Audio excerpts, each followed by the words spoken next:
he does every Friday at Tremonti's Meat and Seafood in Baton Rouge. Today on the show, we're going to talk LSU baseball. Of course, college baseball gets underway tonight. Kind of fitting that the weather turned cold. That's usually when college baseball starts. It's unbelievable. We'll talk some LSU baseball. Also, LSU women, Kim Mulkey, 22-4.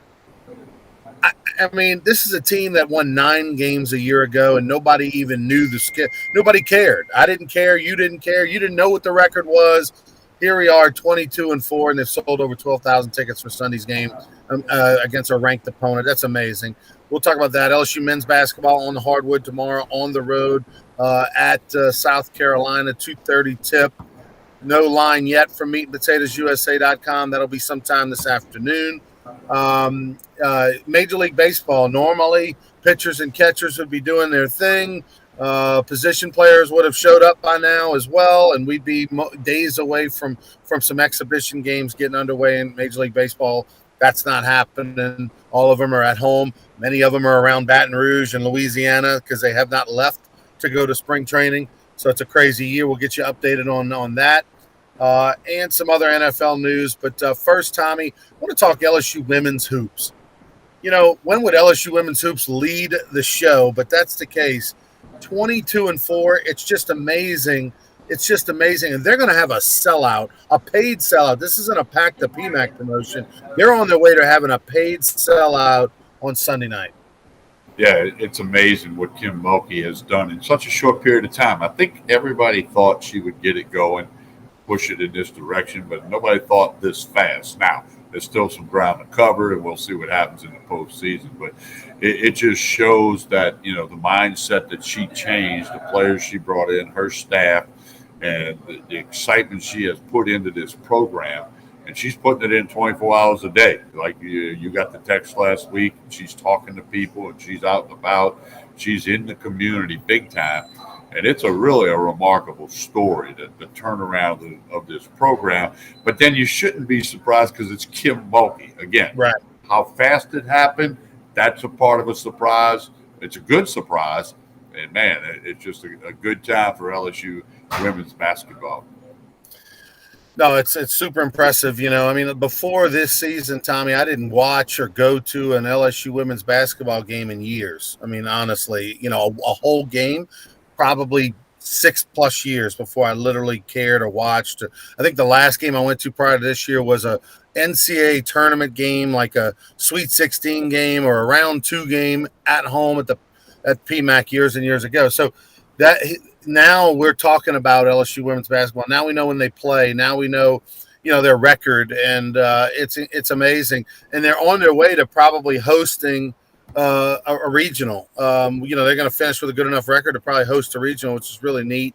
And so that'll maybe probably get me out there again for some postseason basketball action. So Kim Mulkey's the real deal. I didn't think, Tommy, when her name came up and it looked like it was going to happen, that the $2.5 to $3 million you were going to have to pay her was worth it. You know, is $3 million for women's basketball really going to move the meter? Is it really going to justify the expense? Yep, it has.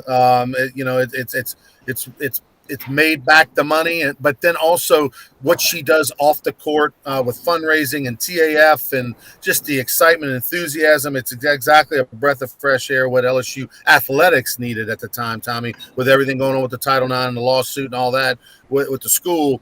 This is what they needed overall, and so it's a pretty cool story. All right, let's talk a little opening day. Craig Schilling letting us know it is opening day. Thanks for watching, Craig, on YouTube. I'm so happy I may cry like a Russian figure skater. That's a great line. That's really good. Don't get me started on that. Let's talk about opening day. Ronnie, look, I was fortunate enough to go through 5 opening days, counting my redshirt year, and I started on the mound on my sophomore and senior year. I started opening day. So it's just a special thing. It's a feeling that a baseball player and a coach and fans get that, hey, everybody's 0-0. Nobody's got a batting average yet. Nobody's got an ERA yet. And it's time to play ball. You know, I can't wait for that ump to yell play ball. I'll be at the box tonight. Paul Maneri throwing out the first pitch. I think that's a cool thing. And it's opening day. You know, I was on the radio in Monroe this morning, and, of course, the Warhawks will open with Southern Illinois, and everybody's getting it going. It's really cool. I will be doing some scoreboard watching in college baseball tonight and through the weekend. It's amazing how it works weather-wise with college baseball, Tommy. Whenever, I mean, it's been warm all week long. Here we are today. Now it's overcast. It's cold. It's going to be the ice box instead of Alex box. I mean, it's just funny how it does not matter. It's going to be chilly. Now there'll be a big crowd tonight because it is opening day. People will prepare. They'll bundle up and come, but it's not going to be, what it should be. I would think for opening day if the weather was about 20 degrees warmer or 15 degrees warmer, for that matter. But still, a lot going on campus today at LSU. I'll actually be doing both. I'm going over to the gymnastics meet. They're going to have pretty much a sold out crowd inside there. It's their alumni meet. What I mean by that is a lot of the alumni all come back and visit and whatnot. And we're going to be honoring Susan Jackson, who is going into the Hall of Fame in June. Her and Dee Dee Bro will be honoring Susan on the mat with the highlights and pictures and video of her career. As well as some PA announcements and whatnot, kind of letting the people know that she is going into Louisiana Sports Hall of Fame. And, if they want to get involved and become part of some of the events, how they can do so. So I'll go back and forth. I'll warm up a little bit over at the inside, and then I'll make my way over to the box after, and check out what, besides Blake Money, who are you looking forward to seeing the most? What are you looking to watch the most tonight? Yeah, I want to watch the bad lineup. Steven asked the question, any predictions on the lineup? Don't know that. Dylan Cruz probably hitting third. That'd be probably the safest prediction I could make. But I'm looking forward. I want to see Blake Money throwing in. I'm pretty sure he's not going to throw 9 innings, so I want to see who they go to and how it comes out of the bullpen. And, I'm just ready for some baseball. Play ball, as they say. I mean, the famous 2 words after the national anthem, play ball. But it's going to be interesting to see how they hit the ball. Cold, I'm like you. I love baseball more than most anything in the world, but not in cold weather. But because it's opening night, if this was not opening night, I wouldn't be out there. But I'll be out there checking it out and seeing what happens offensively, defensively. Again, you're going to look for a little bit more of an offensive plan in this year's team, hitting and running, moving runners over, aggressive on the bases. It's going to be fun to watch all that. Our first look at Jay Johnson baseball at LSU. As far as, position player wise and things like that, we know that the transfer from Sanford, the catcher, is banged up a little bit right now and may not necessarily start. That as of a week ago, he had a little bit of an injury. And so it looks like Alex Malazzo would probably get the start there. But, Trey Morgan, we would expect that, he's going to be at first base, even though they experimented with him a little bit. That experiment ended, by the way. He's not going to play outfield. Cade Doty expected to play at second base. Obviously, Cade can play some third, depending on what their needs are. But provided everybody plays well and is healthy, he's going to play second. Jordan Thompson, of course, over at shortstop, who I really like. He had stretches last year where he was as good a shortstop as LSU's had defensively, and that was only a true freshman. Jacob Berry, probably Thompson, probably the strongest arm LSU's had at shortstop, maybe ever. Yeah, no, he's right up there with all of them. Jacob Berry at third base. I'm really curious to see if he improved from the from the fall, because when I saw him in the fall, it was rough. We know he's going to hit. We know he's one of the best hitters in the country. I'm really curious to see what that – and look, the expectations aren't super high over there, Tommy. I mean, ideally this guy would be playing first or left field. They just have other options. They got Dugas in left. They got, Morgan at first, and, there's just not they got Beloso as well that can play first and left. So they just are loaded at those particular positions. And so I think they're just going to take it on the chin over there at third with Berry, and he's going to kick some balls around, and you just hope it's just not too many of them. You hope you can overcome if he does make an error throwing whatever. Hopefully it doesn't cost you runs. You can overcome it. That's the key with any error, not just Jacob Berry. I'm looking forward to see what Alex Malazzo does behind the plate, and because I think competition makes people better. Alex Malazzo was a guy in high school that played on a USA junior team, He's a very good defensive catcher, although I didn't think his defense over the last year or so was as good as we thought it would be at that point in his career. And I think some of that has to do with the hitting. When the hitting's so bad, it carries over a little bit to the defense. I think a fresh voice, some new pressure from a transfer is going to bring out the best in Alex Malazzo. So I'm looking forward to seeing him make a move, much like when in 2000 when Brad Cressy was catching going into his senior year. LSU had Ryan Jorgensen came in, and Ryan Jorgensen was outstanding defensively. Didn't hit great, but made it to the big leagues, as a catcher, and didn't even start at LSU. That tells you how good he was. And it made Brad Cressy better. Brad went on to win the Johnny Bench Award the first year it ever happened. And I think competition like that's going to bring out the best in Malazzo, like it brought out the best in Brad Cressy over 20 years ago, which is unbelievable. I think it was 22 years ago. The thing, Malazzo, he had a loose mitt.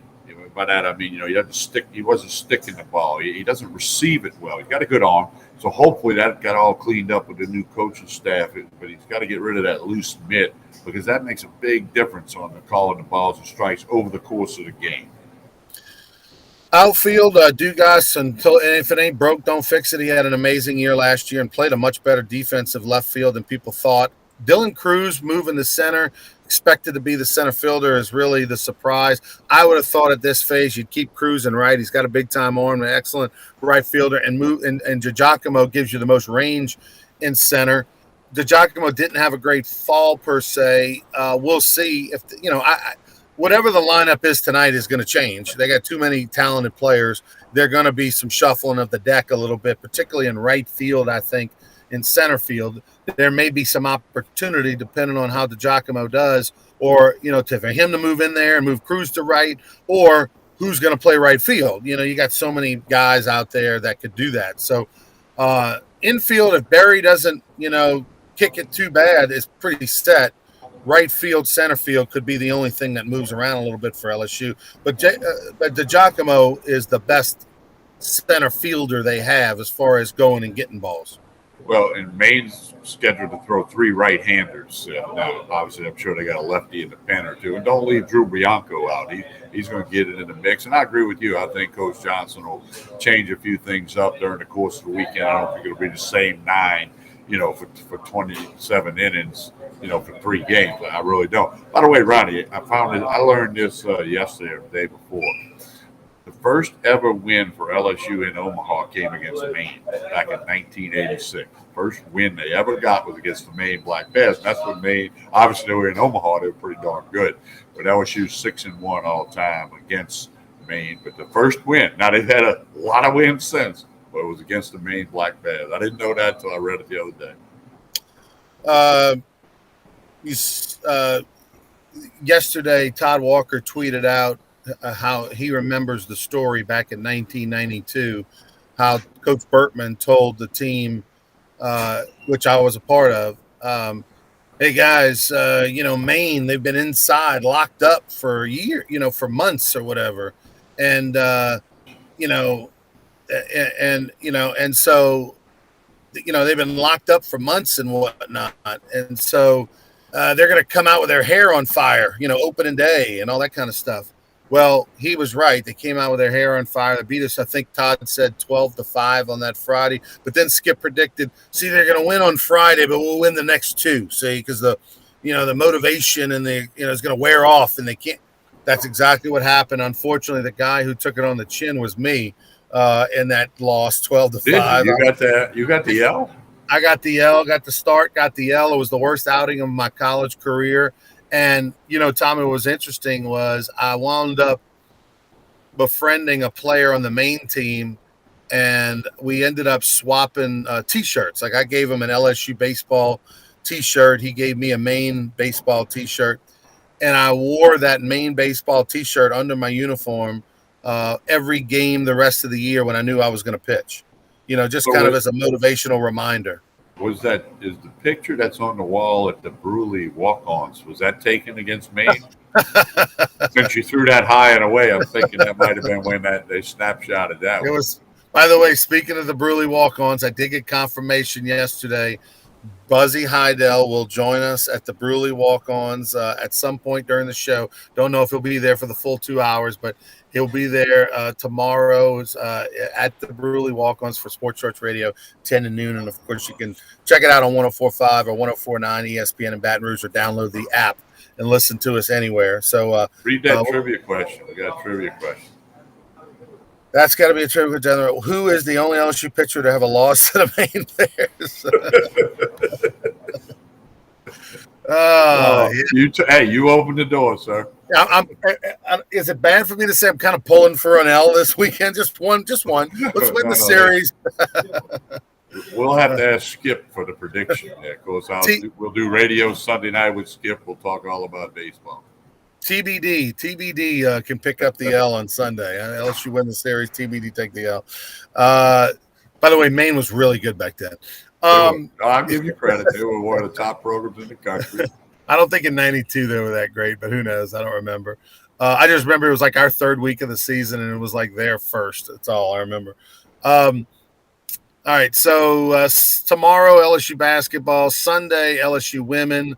They're going to be under it. Oh, let's talk a little Major League Baseball, because normally we'd be getting all jacked up and excited about MLB baseball, but I mean, opening night tonight at the box, you're going to see the Will Harrises, and you're going to see the Mikey Matuks and everybody else, the Kevin Gosmans of the world. They'll be there and normally they're never there for opening night because they're off playing baseball and it's spring training. So a lot of former LSU baseball greats are going to be at the game tonight. You can book it. Yeah, no question about it. Look, Ronnie, the lockout started December 1st. It took 45 days before they met. And then they met the other day, yesterday, and the meeting was 15 minutes long, and they stopped. They need to lock themselves in a room at some hotel somewhere, and you don't leave till you have a deal, okay? Right. If you got to take a water break, you got to use the bathroom, but don't leave till you have a deal, because now it has affected the start of spring training, which is, if there's no agreement in place, seriously, in the next 2-3 days, it's going to affect the start of the season, which was scheduled to be March 31st. So it's unfortunate because baseball fans don't want to hear it. The owners are gazillionaires. Most of the players are making a hell of a lot of money. They want to know that this can be figured out and we can get on the field. It's just an awful situation. It's not, and what's awful about it is they don't talk. They don't meet. They've met like twice in the last 2 weeks, and one meeting was an hour long, one was 15 minutes long. Very unfortunate for baseball fans across the country. And now you're going to affect the ability of the players to get in shape and train and get ready to play a Major League Baseball game. So it's just crazy. But you're right, especially with Paul Mainieri throwing out the first pitch tonight. A lot of former players that played for him and other players are going to be in the house because it's opening night. Should be a lot of fun at the box. I just wish it would warm up a little bit. I got a strike story for you, Tommy. Back in 1995, I crossed the picket line during that training camp. I was a minor leaguer with the Milwaukee Brewers organization, and the strike was going on, the lockout, the play was going on, and players. I mean, when you got to practice, Tommy, you literally had to walk through a picket line. There were major leaguers with the signs, like they were union guys at a mill in Pittsburgh, like that were walking a picket line out at the front of the parking lot that you had to drive. And not a lot of them. And some days there might not have been any, but then some days there were, 4 or 5 of them. And that was pretty intimidating and weird to see these guys you watched on TV that are millionaires, many of them, and they're, having a picket line looking at you ugly because you're going to go get you $25 a day meal money in minor league spring training. But I remember Sal Bando was the general manager of the Brewers, and he sat all the minor leaguers down, gave us the spiel on what's going on with the strike. And, I am a scab, Craig, proud of it. And he asked us, hey, we're going to pass around these cards. Fill out a card, let us, have your information, but let us know, basically check the box if you would cross the picket line, because they were planning on using replacement players, and let us know if you would do that if we choose you. And so, of course, I checked the box. Yeah, I mean, I had 2 surgeries. The chance of me making the big leagues were slim, and so I'm like, if they got a chance to cross the picket line and go from $25 a day meal money to $125 a day meal money, and if you made the 40-man roster, you got a $5,000 signing bonus. and you got $30,000 bonus if you played one game opening day, and you made $850 a game on top of that. I was like, sign me up. Yes. Yeah. So sure enough, I got fortunate. They tried out everybody for 3 weeks. I ended up making the 40-man. I think that was actually like a 50-man. I think they expanded it like by 10. And I got my $5,000. I got my $125 a day meal money, Tommy. I went and bought a nice pair of boots in Scottsdale, like a $250 pair of cowboy boots, which I lost somewhere over the decades and wore probably 6 times in my life. But I went and got some like real nice boots, and I mean I was living large for a month, man. I mean and had a great time. And then, sure enough, moments before we got on a charter plane to go get that $30,000 to play opening day, the court-ordered injunction came down and the strike was over. But that was a very memorable spring training in 1995. And all those guys that crossed in 1995, like myself, that made it to the big leagues, and there were a number of them, never were allowed into the union, which meant they didn't get the retirement plan. Right. They didn't get the tops money, the baseball card money, all the little perks and things you get. They didn't get any of that, and they were kind of blacklisted. They weren't treated ugly in the locker room per se. There were a couple of jerks, that held it against those guys. But I think Kevin Millar was one of them that crossed. I think he was, yeah. Yeah. Well, and if I remember correctly, you told me your manager was Phil Garner, SEC right. guy from Tennessee, right? He That's called right. you LSU guy or something. Right. Yeah. Phil Garner was a classy guy, a great guy to play for a month or so. Really good guy. But anyway, lastly, I want to get your reaction. I read something yesterday. The USFL is going to play in April, and it's going to run till July. All the games this year in the USFL, there's 8 teams. They're all going to play in Birmingham. They're going to play every single game in Birmingham. That way they can control the TV, the environment, COVID, whatever. It's not a big ask in cities elsewhere. Next year, those teams will then go to their respective cities, which there is a New Orleans Breakers team. So in 2023, provided that, USFL hangs in there, then 2023, the New Orleans will have the Breakers playing in the Dome or Tulane or somewhere. There are some big-time coaches. Sumlin is one of the coaches, right? Jeff Fisher. Jeff Fisher. Do you think this version of the USFL, which is owned by Fox Sports and will also play on NBC's platforms, do you think it will work? Well, it's all going. The TV platform and the TV money will be what it works. I thought that Alliance of American Football was going to work, but then the pandemic got in. They're playing all the games in Birmingham, like you said. They're using 2 different stadiums, so it's not like travel baseball where they have games all day. And I'm curious to see how it's going to go. But what I like about it gives some football players a chance to put down some tape, maybe get seen. We know all the stories about the guys from the old World Football League and then Arena Football who, accelerated into the NFL. And this is a chance, and it gives a bunch of coaches a job, some radio guys. It gives a lot of people some jobs, and to keep chasing that dream in football for a bunch of players on these 8 different rosters. And curious to see how it's going to go and if they can sustain over time. That'll be the big story. I'm looking forward to it. I hope it works, man. I like these spring football games, and the fact that they're going to play it all. I would imagine by having in Birmingham 2 different sites, Tommy, that means that they can play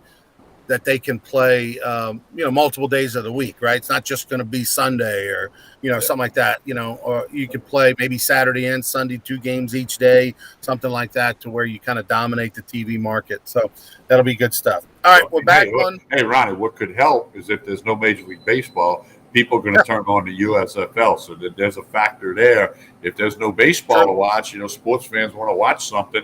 Hey, let's watch the New Orleans Breakers and the rest of the USFL play. Yeah, if Major League Baseball does not start, you'll be able to bet on it at LeBaron Sportsbook. If it doesn't start till May, if they push the start of the season back, say a month, that would help the USFL, because the USFL scheduled to start in mid-April. Give them something out the box to kind of get people hooked for a week or 2, and then they got a choice to make after that. But no, you're right, Tommy. That's a good point.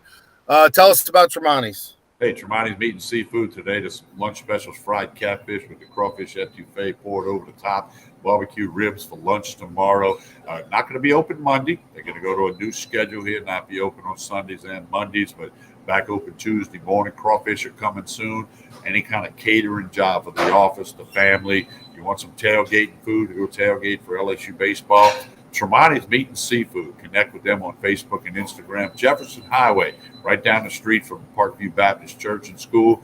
Tremonti's Meat and Seafood sponsored. I dropped a podcast yesterday, a LSU baseball update on Talking Sports with TK, and that's sponsored by Tremonti's Meat and Seafood as well.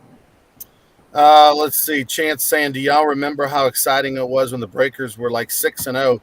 They were 8-0, Chance. They were 8-0, and then they went 0-8. Marcus Dupree got hurt, and then they lost their next 8 games. But the New Orleans Saints discovered Buford Jordan playing for the Breakers. He had a big couple years with the Breakers, and then he ended up signing with the Saints and was a valuable player for the Saints as a backup to Dalton Hilliard. And that was before the Saints ever had a winning season. And I remember when the Breakers went 8-0, people in New Orleans were excited, like, we're finally going to have a winner. Like, and then all of a sudden, bam, lost 8 in a row. Like, that's probably never been done in sports. Let's see. I had season tickets to the New Orleans night. Do you remember that? You had season tickets to New Orleans night? Yeah, the 1 year that John Forcade played quarterback. Robbie Marcus played quarterback for him as well. Did he really? New Orleans night. Trey Blossman and I had season tickets at the midfield line, like 2 rows up. Nice. We went to every game. The New Orleans night arena football. I didn't realize. I knew Forcade played. I didn't realize Mathus was the backup. He quarterbacked a couple of the games. I don't know if he was there the whole season or whatever. Right. He was there. That's great. All right. We'll be back on Monday for more Sports Shorts Daily presented by LeBear's Casino. Until then, everybody have a great one. Go Tigers Sports this Shorts weekend. Radio tomorrow, 10 to 12. Hold the Rope Radio Sunday night, 7 to 9. And make sure you like and share this video. Appreciate it. And Raging Cajuns, by the way, check them out on the ESPN Plus app. They take on UC Irvine, 3 games. Brennan Bro tonight making his college baseball analyst debut. I thought he was still playing. I was going to say, this is like his 8th year to play. Huh? Right. Didn't he play 8 years of college baseball? He definitely played 6. LSU, Southeastern, ULL. Did he play at McNeese? No, it was just LSU and UL. But he's going to be on the call tonight, and I'll be doing the next 2 games on Saturday and Sunday over there. But everybody have a good one. Go Tigers, and we'll see you Monday.